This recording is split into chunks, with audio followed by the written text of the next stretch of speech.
Hi, I'm Beth Gwalda, and today I'm going to be reading from Book 2 of the Moonlit Wings series, Guardians and Graves. This will be the end of Chapter 6. It's one of my favorite scenes, but there is a spoiler alert. If you haven't read the first book, you might want to skip this. In the end, love doesn't matter, the Dark Angel murmured. Not really. He flexed his shoulders, fanning his wings as if to stretch them out, and tossed his head to flip his long hair off his neck. I started to cry, great heaving inconsolable sobs covering my face with my hands. Love mattered to me, and if I loved Percival the way I claimed to, love meant sacrificing him.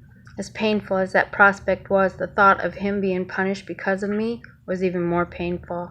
I knew what I had to do, and it broke my heart in 1,000 tiny pieces. I felt Mazrael's hand smooth over the back of my head and looked up. He knelt down in front of me and gently kissed my cheek, his soft lips pressing into the tracks of my tears. "Oh, Maya, please don't weep over him," Mazrael whispered. "I shouldn't have told you. I should have let you continue on in blissful oblivion. I was being spiteful. I'm still hurt by the fact you chose him over me. Things would have been a lot less complicated if you would have just married me like we planned." He seemed to be waiting for me to respond to him, and when I didn't, he rose to his feet and crossed his arms over his chest. "But, I suppose, it's time to move on, right? I need to get on with my life, and so do you. Forget about him, for now anyway, until you've finished your tenure here on Earth. Then you'll be together for the rest of eternity." He laughed, but it definitely wasn't because he was amused. "In the meantime, if you think about it and decide you can't possibly continue to worship a two-faced deity who professes to epitomize love and then also condemns it in the same breath if it doesn't conform to his exact ideals, give me a call. I'm here already, and you know there's no risk involved holding up with me for a night." He bent towards me, his eyes narrowing, his face tensing.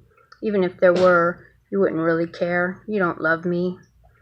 The bitterness in his voice was clear. I forced myself to look him in the eye.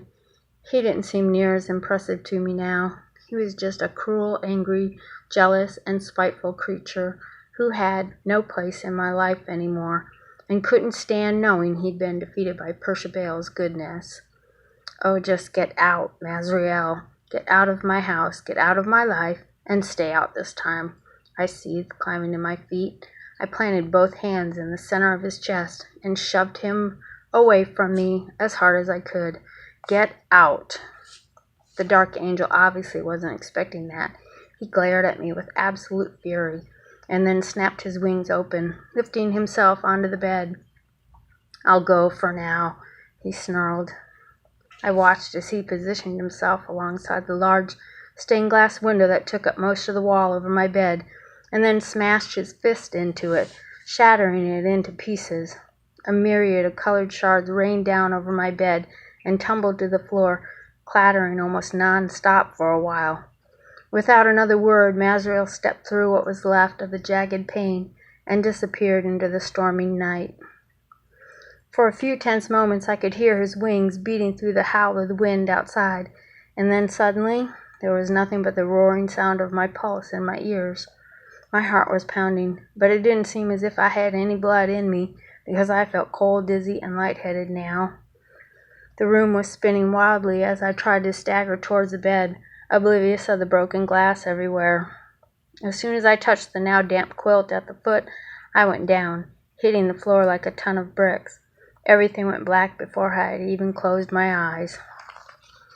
That's Chapter 6. Book 2 of the Moonlit Wings series, Guardians and Graves. Thank you for listening.